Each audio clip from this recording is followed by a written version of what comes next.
Hey everyone, Mike here from the action. Hey everybody, it's Mike here from the Art of Guitar, here with another video. It seems like there's a lot of confusion when it comes to modes. I've been on a couple guitar forums, and the biggest question is, when does this mode work with this? What are modes? Why do they have those crazy names and all that stuff? So today what I want to do is I want to get you guys started in the right direction with modes. And one thing is just to get rid of one big misconception about them, and that's where they come from. So let's just take the most basic example, like C major. So let's just start with a major scale.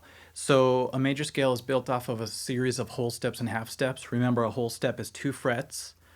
Half step is going to be 1 fret difference. Okay? So let's play a C major scale, and I'll do a lot of visuals on the screen with text so you guys can see what I'm talking about.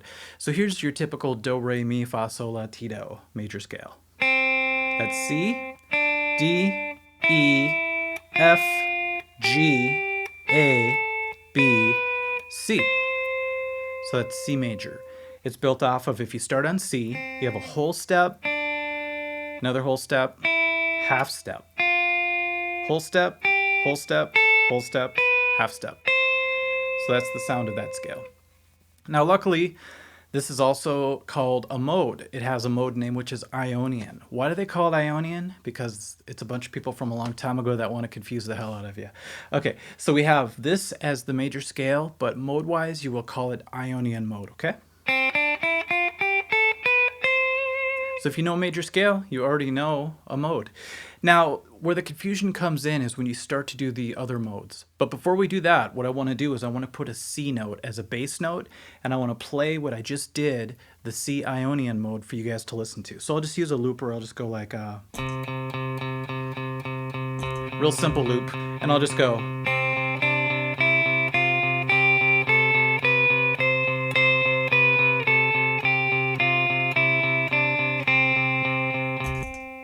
So that's the sound of Ionian. It has a really good sound.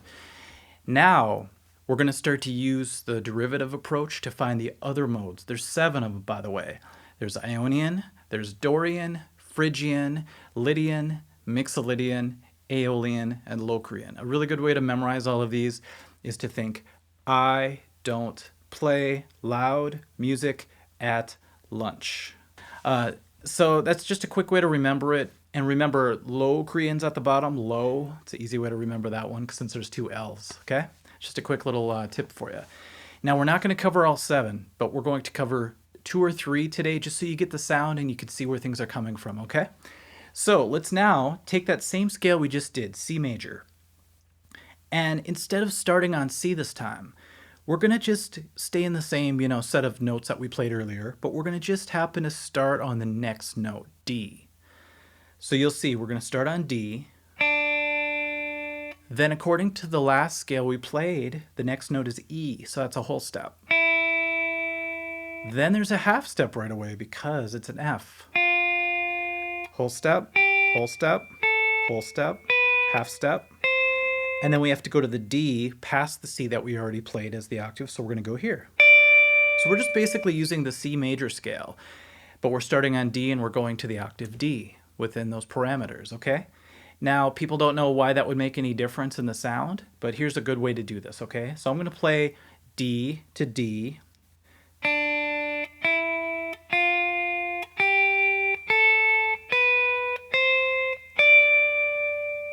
Okay, that's called D Dorian.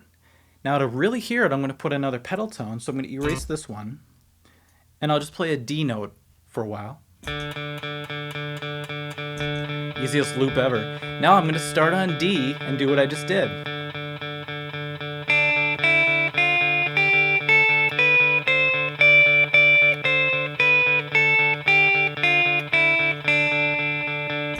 Do you guys hear how interesting that is compared to the Ionian mode?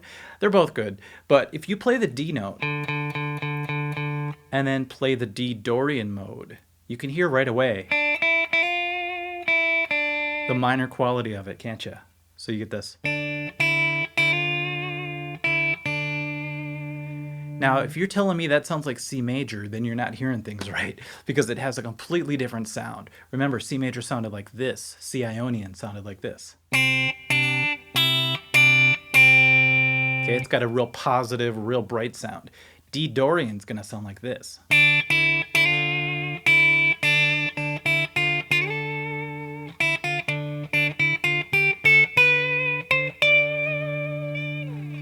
For those of you guys who know your minor scale, just think of it as a minor scale with a raised sixth note, okay? So there's a lot of ways to think of modes, but what I really want to impress upon you today is the idea that we're taking this all from the same original scale, the C major, okay? All right, we might as well do one more because I think we have some time for that. So what's the next note in the C scale? We started on C, then D. Now we're going to start on E, and we're going to go from E to the octave E using the same scales we originally did, C major. So remember, C, D, E, F, G, A, B, C. Those are the notes of the C major scale. No sharps, no flats. But we're going to start on the third note of that now, and we're going to play the notes through. So we're going to go E. What comes after E, F. So right away you have a half step, so you know that's going to sound crazy. And then we have G, A, B, C, D, E. So because now the whole steps and half steps are all different from the original scale, the original mode, you're going to hear why these have their own distinctive sounds, okay? So let's go ahead and get an E pedal tone happening. So I'll just go. Going from E to E, here we go. 2, 3, 4.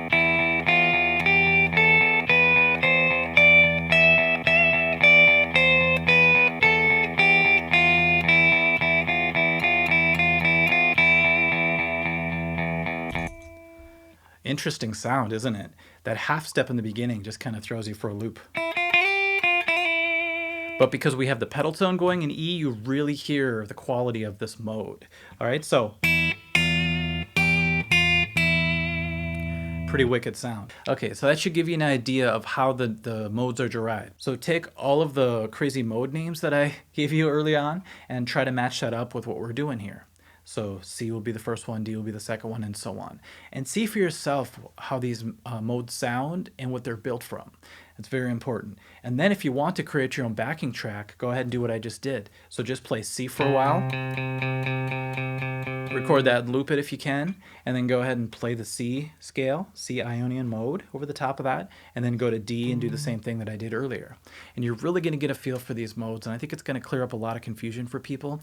The next level is to actually utilize them in different situations. We're going to teach all that on the website coming up, and we'll also finish all the extra notes that I didn't teach today that I left up to you guys on the website in the next couple weeks here, so that you could check your work if you want to. So visit us there at theartofguitar.com, and I hope this cleared up a lot of questions people have.